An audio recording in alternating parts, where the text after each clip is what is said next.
नमस्कार, जय हिंद। सभी साथियों का कौशिक जीएस एकेडमी पर स्वागत है। बीपीएससी शिक्षक भर्ती में पूछे गए प्रश्नों पर आधारित 50 मोस्ट इम्पॉर्टेंट और सिलेक्टेड क्वेश्चन इस वीडियो में हम देखने वाले हैं।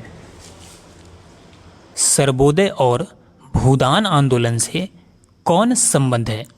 ऑप्शन है ए आचार्य नरेंद्र देव, B G K Gokhale, C M G Ranade, D Acharya Vinoba Bhave. Option number D right हो जाएगा।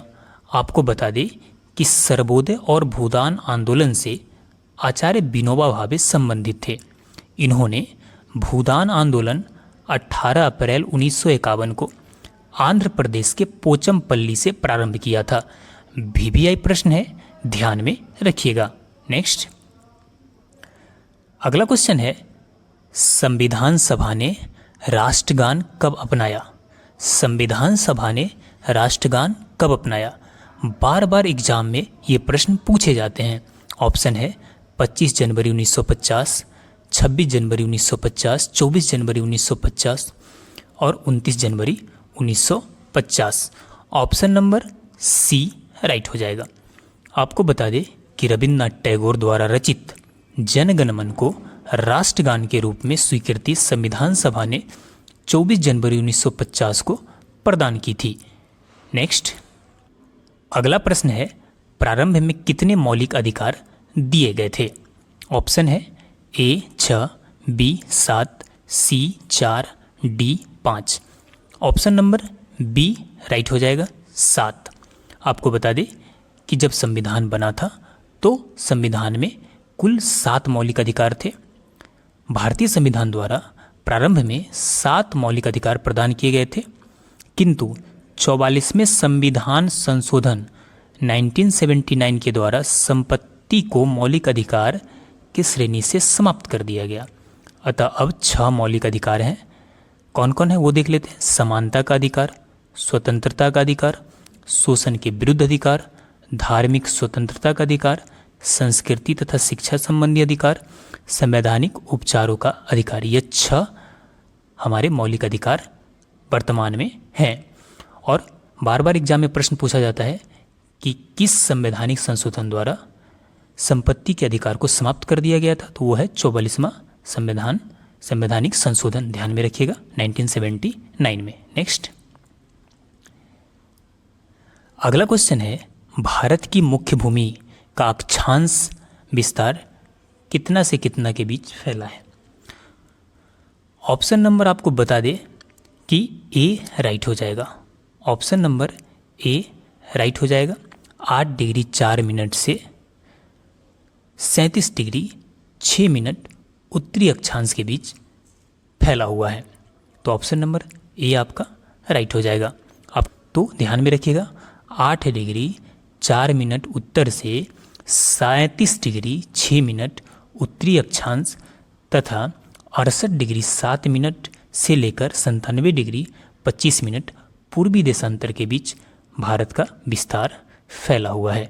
नेक्स्ट, अगला प्रश्न है, झीलों के अध्ययन को क्या कहते हैं?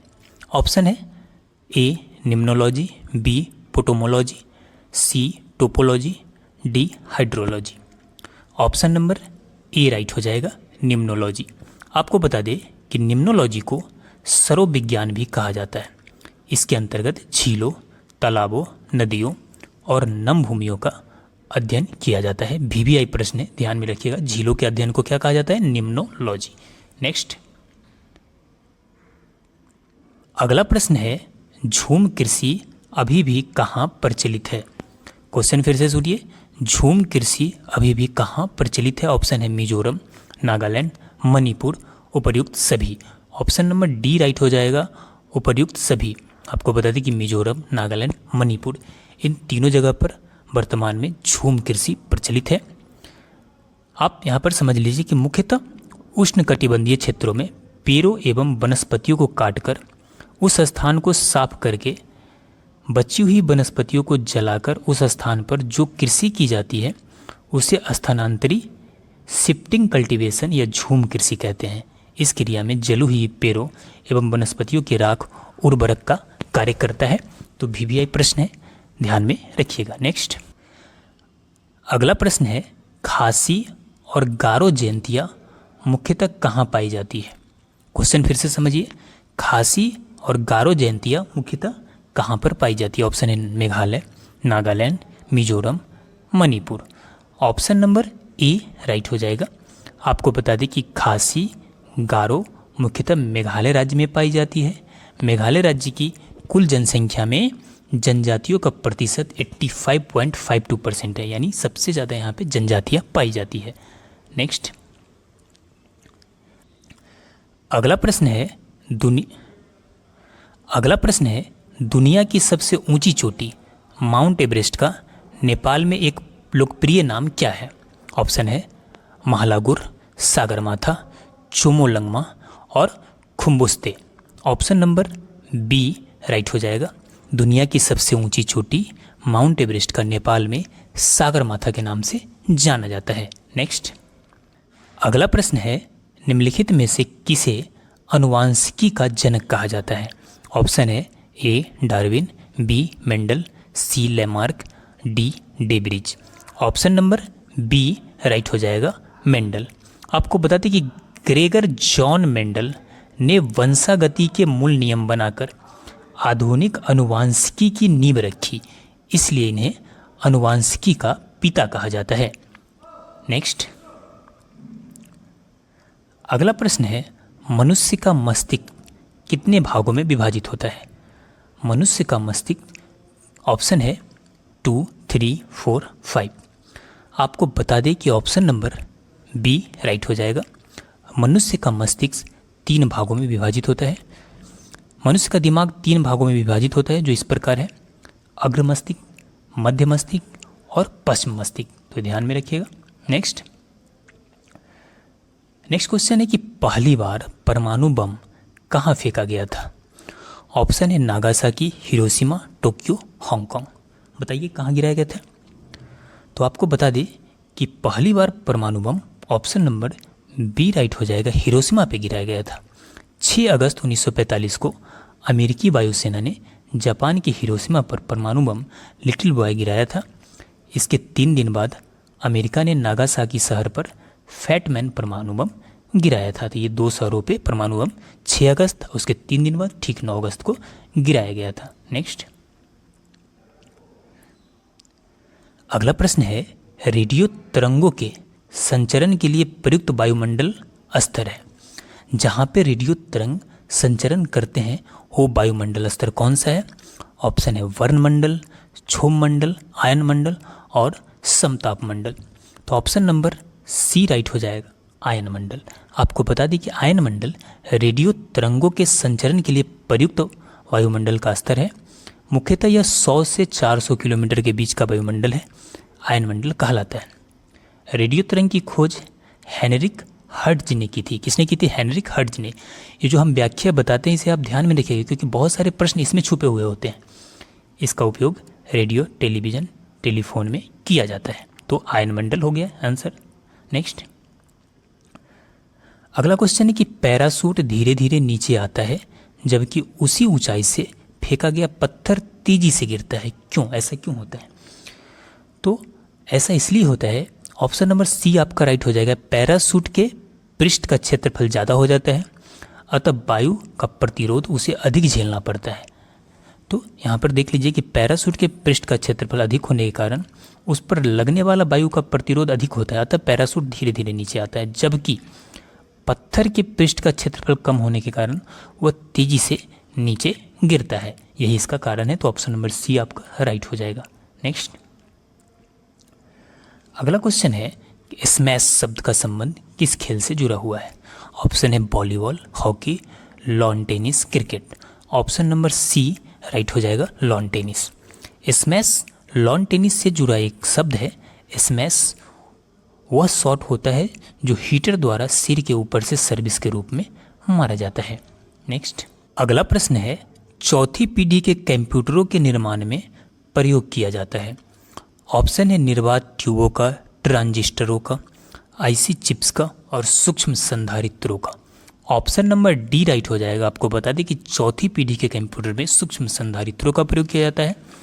यहाँ पर आप समझ लीजिए कि निर्वात ट्यूबों का प्रयोग पहली पीढ़ी में, यानी निर्वात ट्यूब का प्रयोग पहली पीढ़ी कंप्यूटरों में, पहली पीढ़ी का काल कब से कब तक माना जाता है, तो 1940 से 1954 तक। उसके बाद है ट्रांजिस्टरों का प्रयोग द्वितीय पीढ़ी में, यानी इसका पहली पीढ़ी में, इसका द्वितीय पीढ़ी में, द्वितीय पीढ़ी माना जाता है 1955 से 1964। आईसी चिपों का प्रयोग तृतीय पीढ़ी में, यानी ये आईसी चिप जो दिख रहा है आपका, इसका प्रयोग तृतीय पीढ़ी में, इसका काल माना जाता है 1965 से 1971। तथा माइक्रो प्रोसेसर यानी सूक्ष्म संधारित्रों का प्रयोग चौथी पीढ़ी में, चौथी पीढ़ी के काल कब से कब तक माना जाता है, तो 1971 से वर्तमान में किया गया है। तो इसे आप ध्यान में रखिएगा, कंप्यूटर से जुड़ा हुआ महत्वपूर्ण प्रश्न है। अगला प्रश्न है, बाह्य अंतरिक्ष में चलने वाला पहला अंतरिक्ष यात्री है। ऑप्शन नंबर ए राइट हो जाएगा, एलेक्सी लियोनोव।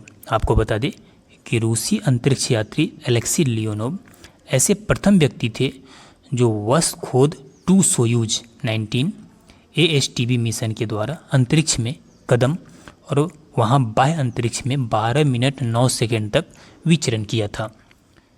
तो ध्यान में रखिएगा। नेक्स्ट, भारत में रेलवे तंत्र कब स्थापित किया गया था? ऑप्शन है 1969, 1953, 1753, 1853। तो आपको बता दें कि ऑप्शन नंबर डी राइट हो जाएगा, 1853। भारत में सर्वप्रथम रेल वर्ष 1853 में बम्बई से थाने के बीच चलाई गई, किंतु रेलवे तंत्र की एक यूनिट का राष्ट्रीयकरण वह 1951 में किया गया। भारतीय रेलवे विश्व की बृहत्तम नेटवर्क प्रणाली में शामिल है। अब यहाँ पे महत्वपूर्ण पॉइंट समझिए कि भारतीय रेल का राष्ट्रीयकरण कब किया गया, ये भी एक क्वेश्चन है। 1951 में किया गया। रेल कब कहाँ से कहाँ के बीच में चला, तो मुंबई से थाने के बीच में चला। तो ये सभी प्रश्न आप ध्यान में रखिएगा। नेक्स्ट क्वेश्चन है, भारत को प्रथम नोबेल पुरस्कार किस विषय के लिए दिया गया था? ऑप्शन नंबर ए राइट हो जाएगा, साहित्य के लिए।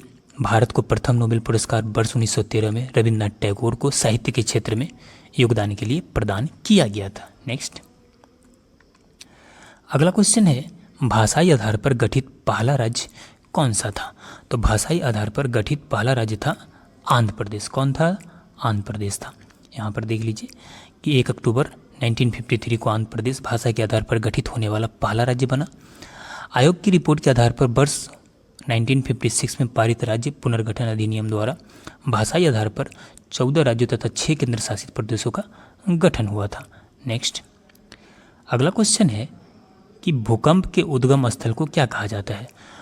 ऑप्शन है भूकंपीय केंद्र, ऊपरी केंद्र, कोर केंद्र, भूकंपीय फोकस। तो भूकंप का जो उद्गम स्थल होता है, जहाँ से भूकंप की उत्पत्ति होती है, उसे भूकंपीय फोकस कहा जाता है। क्या कहा जाता है? भूकंपीय फोकस। नेक्स्ट, यहाँ पर देख लेते हैं कि वह स्थान जहाँ से ऊर्जा निकलती है, भूकंप का उद्गम होता है, उसे फोकस कहते हैं। इसे अवकेंद्र यानी हाइपोसेंटर भी कहा जाता है। ऊर्जा तरंगें अलग अलग दिशाओं में चलती हुई पृथ्वी की सतह तक पहुँचती है। भूतल पर वह बिंदु जो उद्गम केंद्र के समीपम होता है उसे अधिकेंद्र या एपिसेंटर बोला जाता है। यानी जब ऊर्जा निकलती है और सबसे नज़दीक वाला जो भूमि का सतह होता है उसे एपिसेंटर कहा जाता है। ध्यान में रखिएगा। नेक्स्ट क्वेश्चन है कि हरित क्रांति का जनक किसे कहा जाता है?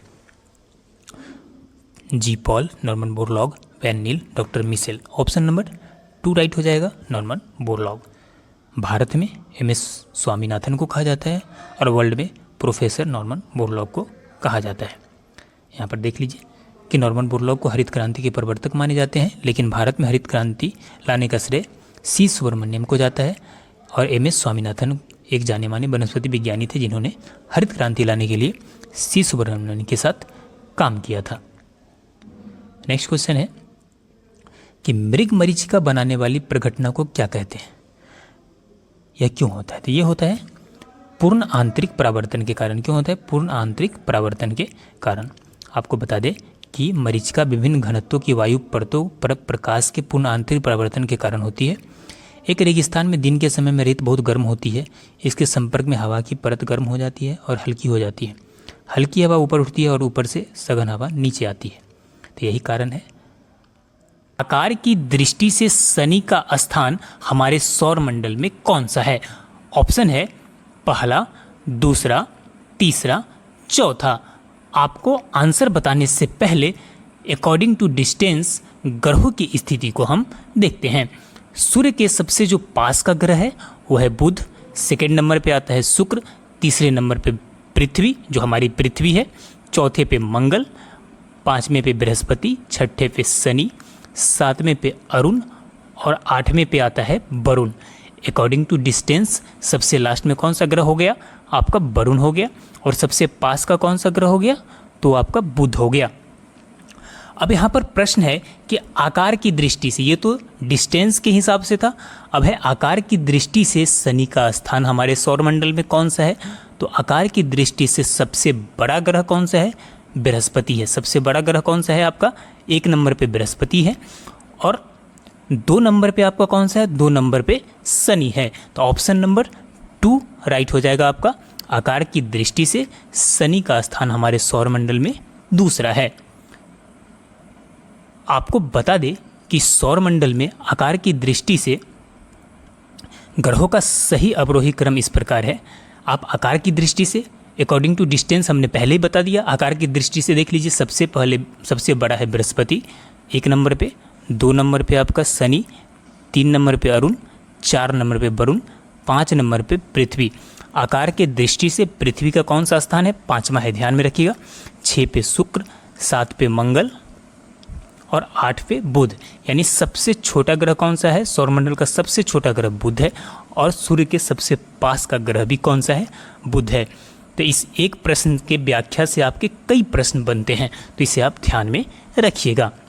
नेक्स्ट क्वेश्चन देखते हैं। अगला प्रश्न है, how many bits in A bite? How many bits in A bite? Option A है 4, बी है 8, सी है 16 और डी है 32। सबसे पहले हम कुछ महत्वपूर्ण पॉइंट्स देख लेते हैं। आप अपनी स्क्रीन पर देख रहे हैं कि 1 बाइट बराबर कितना होता है? 8 बिट्स होता है। यहाँ देख लीजिए, 1 बाइट बराबर 8 बिट्स। 1 किलो बाइट बराबर 1024 बाइट्स। 1 मेगाबाइट बराबर 1024 किलोबाइट। 1 गीगाबाइट बराबर 1024 मेगाबाइट। और 1 टेराबाइट बराबर 1024 गीगाबाइट। तो आप इस महत्वपूर्ण पॉइंट्स को ध्यान में रखिएगा। और आपका जो आंसर है, 1 बाइट बराबर कितना बिट्स होता है? 8 बिट्स होता है। तो ऑप्शन नंबर बी आपका क्या हो जाएगा? राइट हो जाएगा, 8 बिट्स। नेक्स्ट अगला क्वेश्चन है कि हरित क्रांति का जनक किसे कहा जाता है? ऑप्शन है पहला G Paul, B Norman Borlaug, van Niel और डॉक्टर मिशेल। आप सभी को पता होना चाहिए कि हरित क्रांति का जनक नॉर्मन बोरलॉग को कहा जाता है। ऑप्शन नंबर बी क्या हो जाएगा? राइट हो जाएगा, नॉर्मन बोरलॉग। ये पूरे वर्ल्ड की बातें कर रहे हैं। इंडिया की बातें करें तो एम.एस. स्वामीनाथन। आप दोनों का इमेज देख रहे हैं, ये हैं प्रोफेसर नॉर्मन बोरलॉग, जिसे वर्ल्ड में हरित क्रांति का जनक कहा जाता है। और ये है एम.एस. स्वामीनाथन, जिन्हें भारत में हरित क्रांति का जनक कहा जाता है। आपको बता दें कि नॉर्मन बोरलॉग हरित क्रांति के प्रवर्तक माने जाते हैं, लेकिन भारत में हरित क्रांति लाने का श्रेय सी सुब्रमण्यम को जाता है। एम.एस. स्वामीनाथन एक जाने माने वनस्पति विज्ञानी थे, जिन्होंने हरित क्रांति लाने के लिए सी सुब्रमण्यम के साथ काम किया था। चलिए नेक्स्ट क्वेश्चन देखते हैं। अगला प्रश्न है कि पोलियो के टीके की खोज किसने की? तो पोलियो का जो टीका है उसका खोज किसने किया था? तो John Salk. Second option right हो जाएगा, जॉन साल्क ने पोलियो के टीके की खोज की थी। अब यहाँ पर देख लीजिए कुछ महत्वपूर्ण टीका जिसका खोजकर्ता हम आपको बताने वाले हैं। एग्जाम में बार बार प्रश्न पूछे जाते हैं, जैसे चेचक। चेचक के टीका का खोज किसने किया था? एडवर्ड जेनर ने। रेबीज के टीका का खोज किसने किया था? लुई पास्चर ने। Influenza Thomas Francis junior. खसरा का टीका मॉरिस हिलमैन। कंठमाला मॉरिस हिलमैन। छोटा चेचक Maurice Hilleman. Meningitis Maurice Hilleman. इन सभी का मॉरिस हिलमैन ने ही किया था। Hepatitis A hepatitis B Maurice Hilleman. Pneumonia का Maurice Hilleman. Rotavirus Paul Offit. Rubella का स्टेनली प्लॉटकिन। और पोलियो का जोनास सॉल्क। कौन? Jonas Salk. सभी वीवीआई पॉइंट है, इसे ध्यान में रखिएगा। अगला क्वेश्चन है कि भाषाई के आधार पर गठित पहला राज्य कौन सा है? भाषा के आधार पर गठित होने वाला पहला राज्य है कौन? Andhra Pradesh. Option number 2 right हो जाएगा, आंध्र प्रदेश। अब देख लीजिए इंडिया के मैप में आंध्र प्रदेश यहाँ पे है।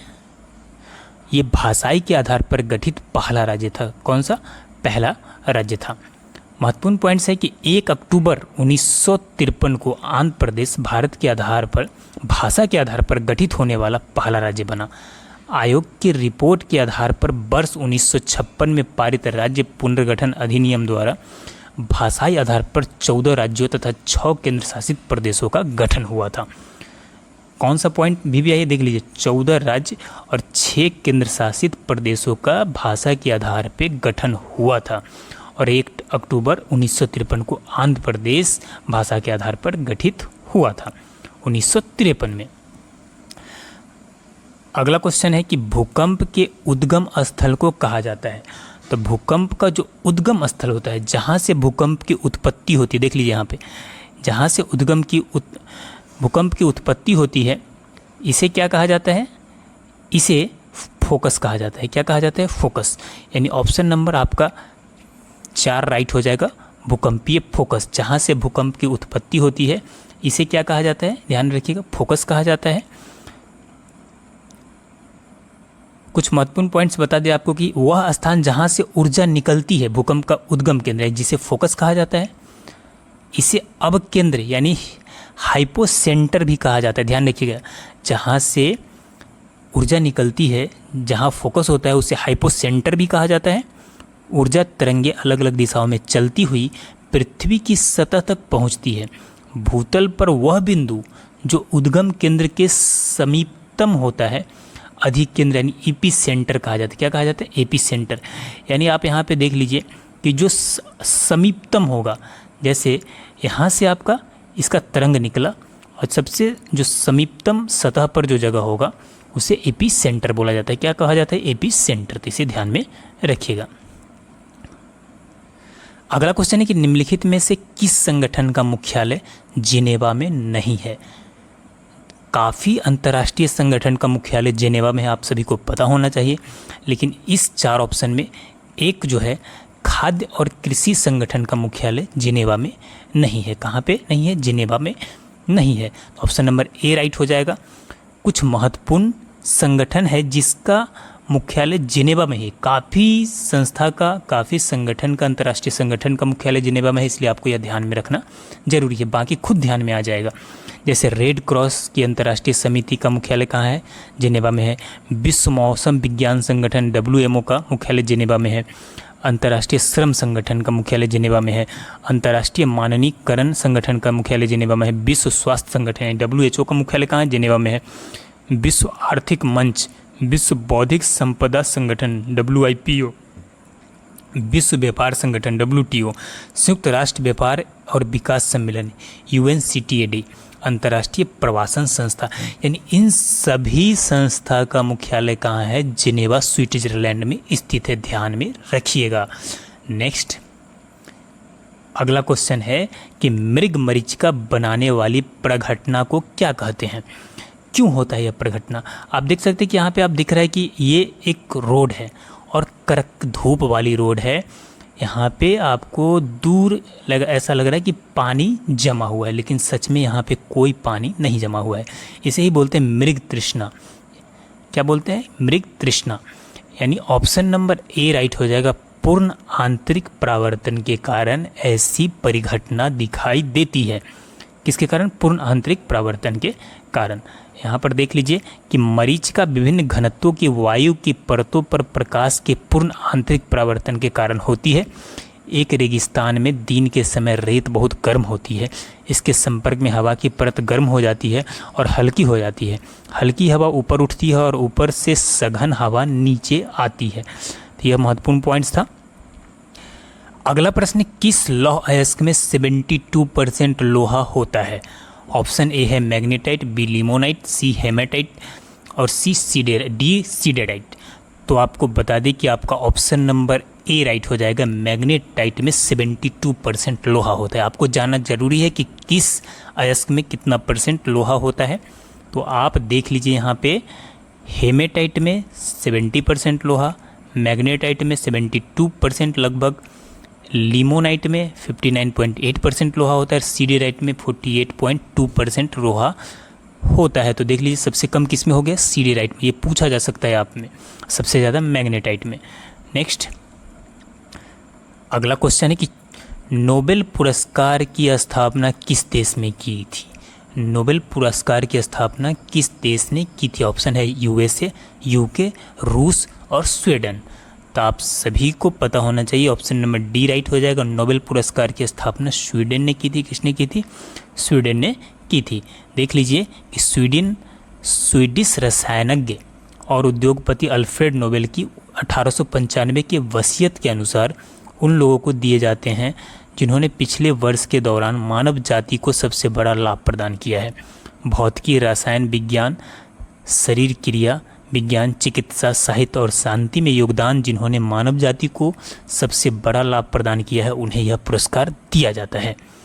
तो चलिए नेक्स्ट क्वेश्चन देखते हैं।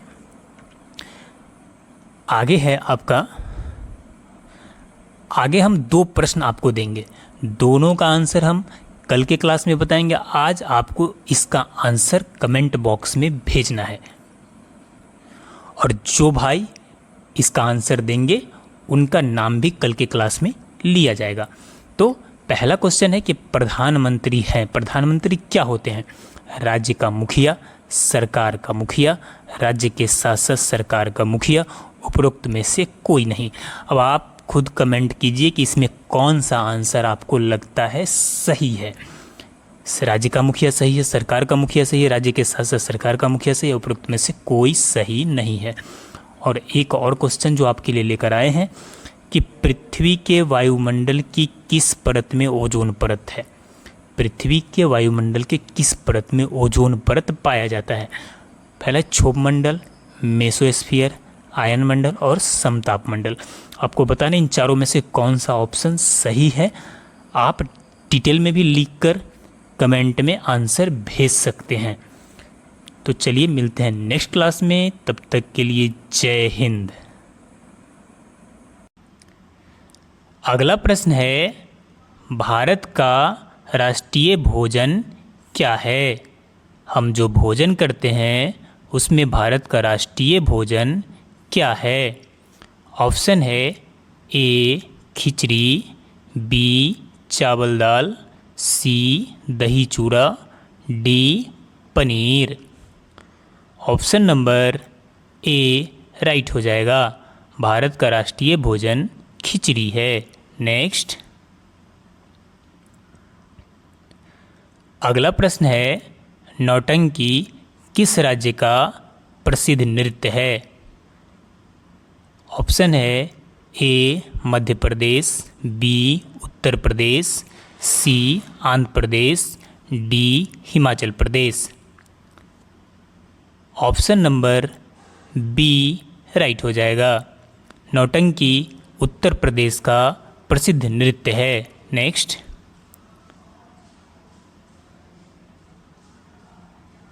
अगला क्वेश्चन है, किस राज्य को भारत का दिल कहा जाता है। ऑप्शन है A Madhya Pradesh, B Uttar Pradesh, C Andhra Pradesh, D Bihar. Option number A right हो जाएगा। भारत का दिल मध्य प्रदेश को कहा जाता है। अगला प्रश्न है, किस देश के पास एक भी आर्मी नहीं है। ऑप्शन है A Sri Lanka, B America, C Iceland, D Japan. Option number C right हो जाएगा। आइसलैंड के पास एक भी आर्मी नहीं है। नेक्स्ट अगला प्रश्न है, सौर मंडल का सबसे बड़ा ग्रह कौन सा है। ऑप्शन है ए बुध, बी बृहस्पति, सी शुक्र, डी पृथ्वी। ऑप्शन नंबर बी राइट हो जाएगा। सौर मंडल का सबसे बड़ा ग्रह बृहस्पति है और सबसे छोटा ग्रह बुध है। नेक्स्ट, अगला प्रश्न है, भारत का राष्ट्रीय पहनावा क्या है? मतलब कि भारत का राष्ट्रीय ड्रेस क्या है? ऑप्शन है A jeans, B pant shirt, C dhoti kurta, D trouser. Option number C right हो जाएगा।